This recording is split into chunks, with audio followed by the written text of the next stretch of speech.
This is TWiT.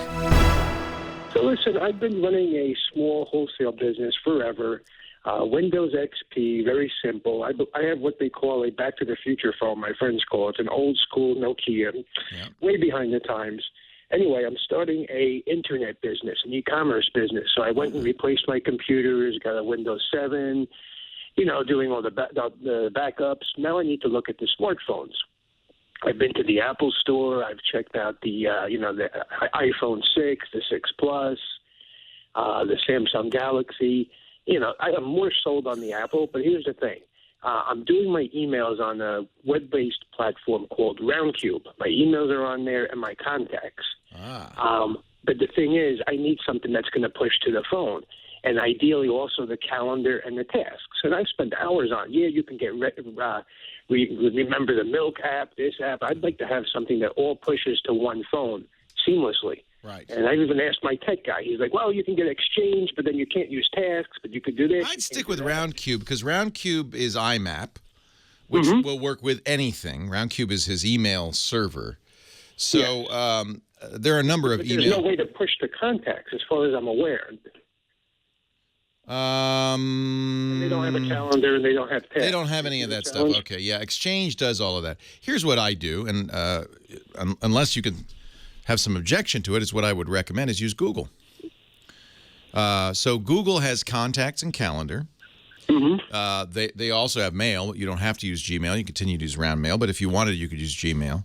The nice thing on both iOS and Android, of course, because it's from Google, does a great job integrating with all the Google stuff, but so does iOS. So the easiest thing to do is to migrate your calendar. What is it in right now? Well, my calendar is in Google. My tasks are in Remember the Milk. You see, yeah, you can migrate Remember the Milk. Google has tasks. Outlook. I was recommended because I have Outlook 2013. Sorry to interrupt you. And then someone's like, why don't you just put everything in that, but find which one would push best to a smartphone. I wouldn't use Outlook if I were you.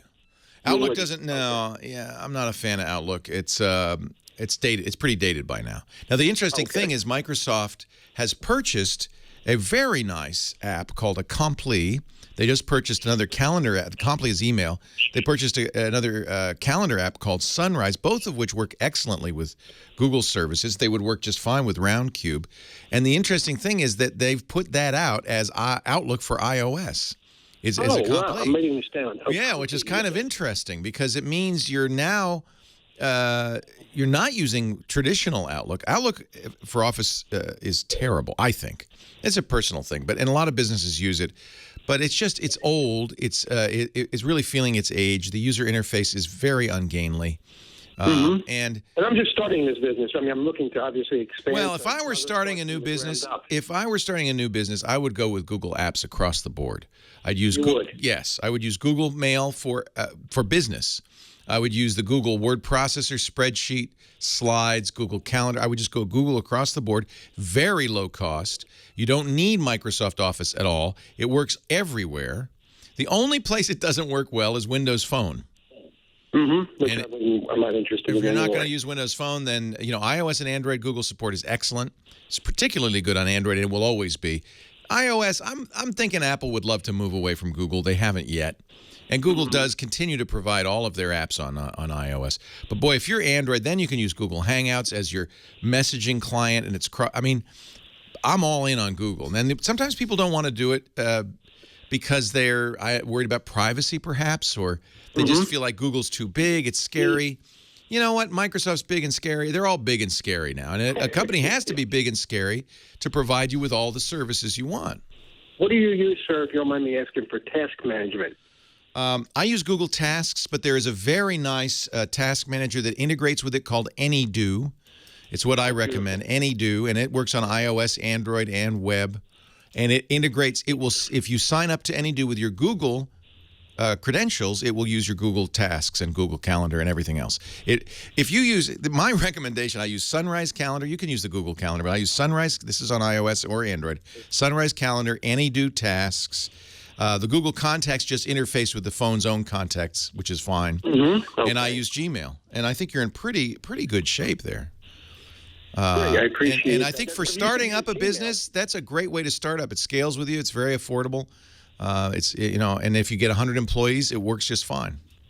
Gotcha. But before you let me go, I'm curious. You said you use Gmail, but I already have a web. You can continue to use Roundcube. What you'll find is Gmail's free. Does everything Roundcube does and more. Has the best anti-spam of any service I've ever used. If you have your own domain already. Well, then, see, that's why you get Google Apps, because you can assign your domain into Google Apps. So, for instance, my company, which is TWiT, we use Google Apps. So our mail server is mail.twit.tv. It sounds like it's coming from our own server. And my email, which is leo@twit.tv, actually is a Gmail account. It all becomes Gmail. Okay. Yeah. A lot of universities do this now. In fact, I would say #1 in universities for mail because it's inexpensive, scales beautifully. You get all these Google services. And if you're using Gmail, then when you get an invitation to a meeting in Gmail, it automatically goes to your Google Calendar. It just all works together. And of course, that's what Google wants you to do. They want you to enter the Google ecosystem. But to me, it's the most complete. It's the most complete ecosystem out there, unless you do as this consultant says, and you go to Microsoft Exchange. But that's going to add up. That's going to get very expensive very quickly. Yes. Okay. Great. Appreciate that advice, especially you said AnyDo, Sunrise Calendar, and Complay you mentioned? Complay. Well, that's iOS. The iOS Outlook. Microsoft bought them. So Outlook for iOS is a Complay. In fact, I'm sure the calendar app will, because they just bought Sunrise for $100 million. They spent $200 million to buy a Complay, $100 million to buy Sunrise. This is the future going forward of Microsoft Mobile Outlook.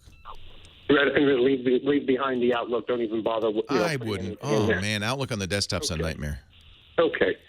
Wonderful. I appreciate your input. Well, that's my opinion, but it's also what I do. And frankly, I don't even see the point of spending money on. I use Fastmail. It's an IMAP server. It's very much like Roundcube, but truthfully, Google kind of handles it all. And Gmail is a very fast, efficient, effective service. And remember, okay. So, and then the other thing is understand. Google does do this for business for, I can't remember, it's $5 a seat. It's very inexpensive per month, much cheaper than any exchange service would be. But the free version, which many people use, I continue to use, the way they monetize that is with advertising. I find it unobtrusive, doesn't bother me. Google is using information it garners from scanning the email for keywords, and I presume the calendar as well. To put ads on various pages in in my opinion, relatively unobtrusive way. One of the things that'll happen, you'll buy something, get an acknowledgement email to your Google account, and then now when I go to another site that uses Google Ads, let's say I go to The Verge, suddenly seeing an ad in that category or even for that company, and you might say, well, wow, how'd they know that? Well, because they saw the email come through. It's not like but that's what you're giving up. Some people that bothers. It doesn't bother me because there's not like a human being at Google sitting going, oh, look who Leo's. Oh, my goodness. Leo. There's nobody doing that. It's a computer. They have to scan the emails anyway for spam.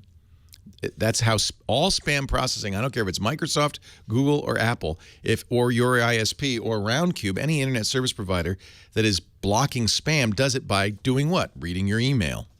They have to. So if you're worried about, but the computer's reading my email for advertising, it doesn't bother me. But if it bothers you, then you probably will want a different service. I am not convinced that Microsoft's not doing the same thing. You'd have to find somebody that really says up front, no, we promise we'll never look at anything ever. You want to be private on the internet, encrypt everything.